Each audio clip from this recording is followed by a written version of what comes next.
우리가 오늘 살펴볼 것이 인간에 대해서 살펴볼 텐데, 이제 인간이 영혼과 육신이 통일체 하나를 이루고 있는 존재로서 인간을 만드신 것을 우리 기초 복음 메시지에서 오늘 잠깐 먼저 살펴보도록 하겠습니다. 먼저 서론에서 살펴보면 인간만 하나님께서 만드셨을 때 인간만 하나님의 형상으로 우리를 만들어 주셨죠. 그래서 영혼이 있는 존재고 의와 거룩과 진리를 통하여서 우리가 의롭게 땅을 정복하고 다스릴 수 있는 왕적인 사명을 가진 존재였고요, 거룩을 통하여서 하나님께 예배하고 에덴 동산을 관리하고 섬기는 사람으로 우리를 불러주셨고, 우리가 진리이신 하나님의 말씀을 붙잡고 그 말씀을 전달하고 증거하는 예배자로 설 수 있는 선지자적 축복을 주셨죠. 그래서 하나님의 형상으로 창조되어서 이 모든 하나님의 축복을 누릴 수 있도록 하나님께서 주신 것이 말씀입니다. 그래서 우리가 말씀 안에서 모든 행복과 모든 에덴 동산에 있는 것들을 누릴 수 있는 존재로 만들어 주신 것이죠. 그것이 우리가 잘 아는 행위 언약인 창세기 2장 16절과 17절의 선악과에 대한 약속입니다. 여호와 하나님이 그 사람에게 명하여 이르시되 동상 각종 나무의 열매는 내가 임의로 먹되 선악을 알게 하는 나무의 열매는 먹지 말라. 내가 먹는 날에는 반드시 죽으리라 하시니라. 하나님이 이 말씀 안에 언약 안에 있을 때 우리 인간은요 모든 축복을 누릴 수 있는, 하나님을 누리고 에덴 동산이나 모든 것을 누릴 수 있는 은혜를 허락해 주신 것입니다. 그리고 우리가 구원을 받은 이후에도 하나님께서 우리가 살 수 있는 방법을, 또 하나님의 형상이 회복된 우리에게 인도받을 수 있는 그 방법을 어디에게 담아 놓으셨느냐? 말씀 속에 담아 놓으셨습니다. 그래서 우리가 말씀의 인도함을 받는 존재로 살도록 하나님께서 말씀해 주셨죠. 그래서 우리가 잘 아는 시편 119편 105절의 말씀처럼 주의 말씀이 내 발의 등이요 내 길의 빛이니이다. 그러니까 우리가 하나님의 말씀의 등과 하나님의 말씀의 빛을 가지고 이 땅에 살아가야 되는 것이죠. 많은 경우는 우리의 생각, 내 경험, 내가 가진 것으로 판단하고 생각할 때가 너무 많거든요. 그것이 많은 경우, 왜냐하면 우리 삶 속에 막 이루어지고 맞는 것처럼 생각되니까요. 근데 하나님께서 원하시는 것은 여러분이 여러분의 것이 아닌 하나님의 말씀의 등과 말씀의 빛을 통해서 인도받는 것을 원하십니다. 그것이 이제 여러분이 훈련돼야 되고 그것을 바꿔나가야 되는 것이죠. 지금까지는 내 것을 가지고 내 생각 갖고 살아가는 것이 너무 많았기 때문에 그것을 바꾸는 시간표를 때로는 문제를 통해서, 때로는 사건을 통해서, 때로는 어려움을 통해서 허락해 주시는 것입니다. 그래서 그것을 바라보고 말씀을 통해서 인도받는 그 축복을 누려야 되겠습니다. 그럼 우리가 본론으로, 그러면 첫 번째 우리가 붙잡아야 될 것이 무엇이면, 그럼 인간이라는 존재가 도대체 인간이 어떤 존재인지에 대한 부분을 우리가 확인을 할 필요가 있는데요. 우선은 인간은요, 인간이라고 말했을 때 반드시 육체가 있어야지 우리가 인간이라고 말하죠. 그래서 오늘 말씀에 보니까 분명히 땅의 흙으로 사람을 만들었다고 오늘 창세기 2장 7절에 말하고 있습니다. 그래서 인간은 육체를 가지고 있는, 몸이 있는 존재로 만드신 것이죠. 그런데 인간은요, 이 육체가, 이 인간이라는 존재가 흙으로 만들어서 비유적으로 말하면 질그릇같이 깨어지기 쉽고 약한 존재라고 말하고 있습니다. 그래서 너무나 나약하기 때문에 항상 하나님이 은혜와 그 축복이 필요한 존재죠.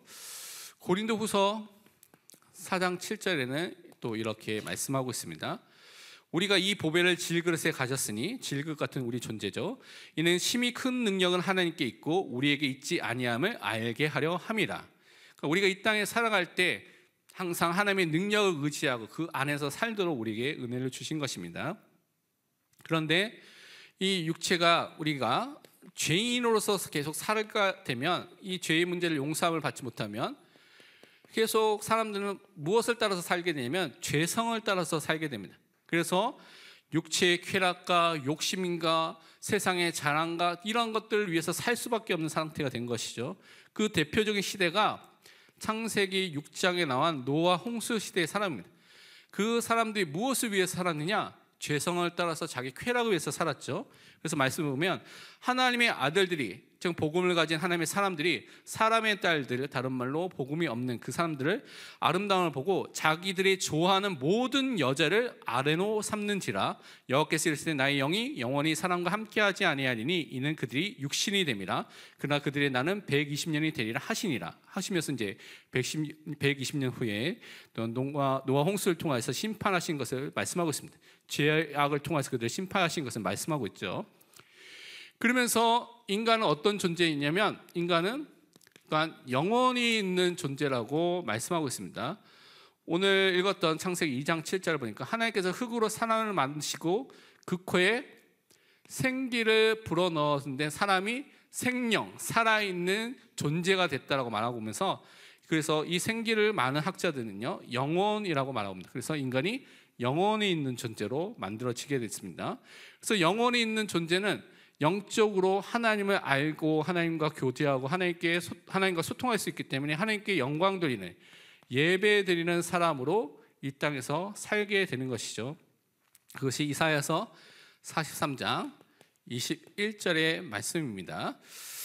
이 백성은 내가 나를 위하여 지었나니 나를 찬송하게 하려 함이니라. 그러니까 하나님을 찬양하고 하나님께 예배드리고 하나님께 영광 돌리는 것이 원래 우리 인간이 살아가야 될 삶의 또한 방법인 것이죠. 그래서 여러분 영혼이 있기 때문에 그 삶을 살도록 해주신 것입니다. 그런데 대부분의 사람들, 죄인들이겠죠. 그 사람들은 이런 영적인 사실, 영혼에 대해서 관심이 아무것도 없습니다.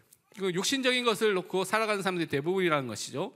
또 영적 사실에 관심 있는 사람은 또한 성경적인 하나님의 복음에 대한 관심보다는 사단의 유혹과 세상에서 만들어놓은 미신과 많은 것에, 잘못된 것에 이끌려서 종살이하고 있는 것을 볼 수가 있습니다.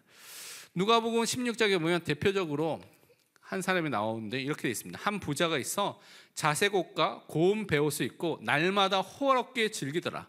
인생에서 영적인 것은 다 빼놓고 육신의 즐거움, 쾌락만을 위해서 살고 있는 사람이 너무나 많은 것이죠. 그 지금의 문화들도 우리 청소년들, 우리 후대들의 문화들이 그런 문화로 만들어져 있습니다. 그래서 자기가 즐겁고 좋아하는 것이면 다 괜찮다는 그 문화 속에 살고 있는 것이죠. 그래서 우리 이 시대 속에서 이제 이런 후대들, 사람들 살리도록 또 부르심을 받는 것을 기억해야 됩니다. 그런데 이런 육체와 영혼이 있는데 성경은 이 육체와 영혼이 영육 통일체로 이루고 있다고 말하고 있습니다. 이게 여러분이 처음 들어보는 분들이 많이 있을 텐데요. 옛날에는 여러분이 이런 얘기를 많이 들었을 겁니다. 이분설, 인간은 영혼과 육체로 이렇게 분리돼서 이렇게 갖고 그렇게 구성되어 있다. 이분설을 많이 들었을 거고, 때로는 삼분설, 영, 혼, 육 세 개로 인간이 구성되어 있다라고 이분설, 삼분설이 다 많이 들었을 것입니다. 이것을 주장한다고 해서 이단 사상은 아닌데, 사실은 이 이분설과 삼분설은 많은 신학자들이, 최근에 많은 신학자들이 말하기를 이거는 헬라 철학의 영향을 받아서 성경을 그 관점에서 해석한 것이다 라고 말합니다. 그래서 요즘에는 개혁주의와 보수주의에서는 어떻게 인간을 보고 있느냐, 인간이 육체가 있고 영혼이 있는데 이것이 두 개로 구별이 되는데, 이것이 유기적으로 영육이, 영혼과 육체가 통일체, 유기적으로 결합이 되어 있다라고 말하고 있습니다. 그래서 구별이 됐지만 유기적인 결합을 통해서 한 사람, 여러분 한 사람이라는 것은 전인을 이루고 있다라고 표현하고 있습니다. 그래서 우리가 영육 통일체에서 인간으로서 살고 있다는 것이죠. 그래서 이 땅에서 우리가 사역할 때 그냥 영적인 것만 놓고 사역하는 것이 아니라, 그래서 해야 될 것이 무슨 사역을 해야 되냐면 전인 사역을 해야 됩니다. 지정의, 육체, 마음 모든 것을 다 포함해서 전 인격적인 부분을 살리고 도울 수 있는 전인 사역을 해야 되는 이유가 인간이 영육 통일체이기 때문에, 그래서 영적인 것도 육체적인 것도 서로 영향을 주고받고 있기 때문에 그것을 같이 살리는 일을 해야 되는 것입니다. 그래서 인간이 이런 영육 통일체로 살고 있는데, 인간은 이 땅에 사는 것으로 끝나는 것이 아니라 어디로 가게 됩니까? 반드시 내세라는 현장으로, 또 죽음 이후에 세계가 있다는 것을 우리가 알고 있습니다. 왜냐하면 성경에 보니까 사람은 누구나 반드시 어떻게 됩니까? 죽음이 임하게 된다고 성경은 말하고 있습니다. 우리가 잘 아는 히브리서 9장 27절에 한 번 죽는 것은 사람에게 정해진 것이요, 그 후에는 뭐가 있습니까? 심판이 있습니다. 그러니까 죽음이란 것과 그 후에 심판이 있다고 성경은 우리에게 분명히 말하고 있죠. 그래서 영육 통일체로 우리가 살고 있다가 이 영혼과 육체가 딱 한번 분리되는 순간이 있습니다. 그 분리되는 순간을 뭐라고 합니까? 그것을 죽음이라고 말하는 것입니다. 그래서 마태복음 27장 50절에도 이렇게 예수님의 죽음에 대해서 이렇게 설명하고 있습니다. 예수께서 다시 크게 소리 지르시고 영원히 떠나시니라 라고 분명히 말하고 있죠. 그래서 죽음의 시간표가 임하게 된 것을 말하고 있습니다. 근데 죽으면 죽음으로 끝나는 것이나 죽음 이후에 가는 곳이 있다고 성경은 또 설명을 하고 있죠. 그것이 전도서 12장 7절에는 먼저 이렇게 말하고 있습니다. 흙은 여전히 땅으로 돌아가고 영은 그것을 주신 하나님께로 돌아가기 전에 기억하라. 그러니까 흙은 썩게 되는 것이고 영혼은 또한 천국에 가게 되시고 제일 마지막에는 이 육체도 사실은 부활하게 되죠. 그래서 또 그 마지막에 또 영혼과 부활체가 다시 결합되는 그 축복을 주시는 것을 나중에 우리가 보게 됩니다. 그러면서 이 죽음 이 시간표 속에서 가는 곳이 두 군데로 나눠지는데 이 죄 문제를 용서함을 받지 못한 사람, 사함을 받지 못한 사람은 어떻게 됩니까? 그 사람은 심판을 받게 되고 어떻게 합니까? 죄 문제를 해결 못한 죄인이기 때문에 지옥에 가게 되는 것입니다. 그런 죄인들이 있다는 것이죠. 그래서 계시록 20장 15절에 분명히 말씀하기를 누구든지 생명책에 기록되지 못한 자는 불못에 지옥에 던져지더라고 분명히 말하고 있습니다. 지옥이 분명히 있다는 것을 우리는 믿고 증거해야 되는 것이죠. 그러면서 죄 용서함을 받은 사람들, 죄 사함을 받은 사람들은 어떻게 됩니까? 하나님께서 그들을 사해 주셨기 때문에 심판을 받지 않고 천국에 가는, 하나님이 계신 천국에 가게 되는 의인이 있다는 것을, 하나님의 자녀가 있다는 것을 성경은 또한 말하고 있습니다.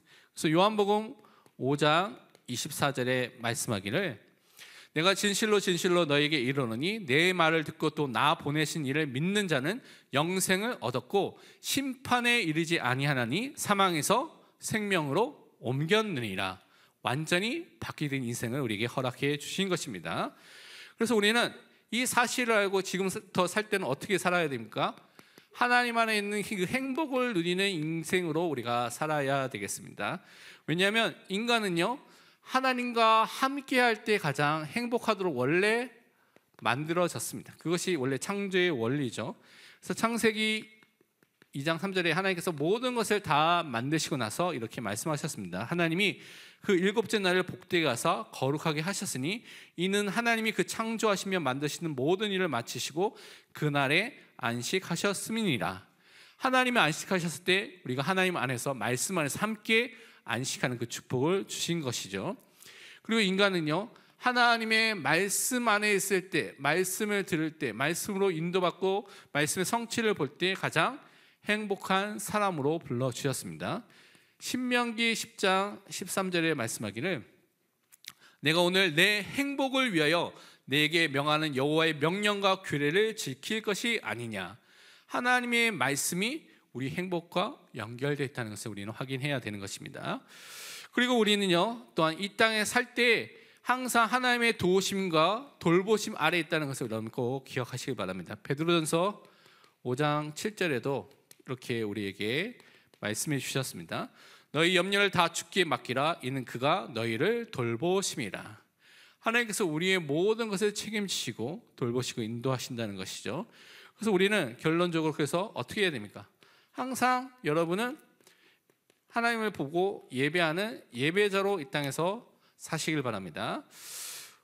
요한복음 4장 23절에 분명히 말씀하기를 아버지께 참되게 예배하는 자들은 영과 진리로 예배할 때가 오나니 곧 이때라. 아버지께서는 자기에게 이렇게 예배하는 자들을 찾으시느니라. 이렇게 예배자로 영과 진리, 성령의 역사와 진리의 하나님의 말씀 붙잡고 예배하는 예배자로 항상 서시기를 축원드립니다.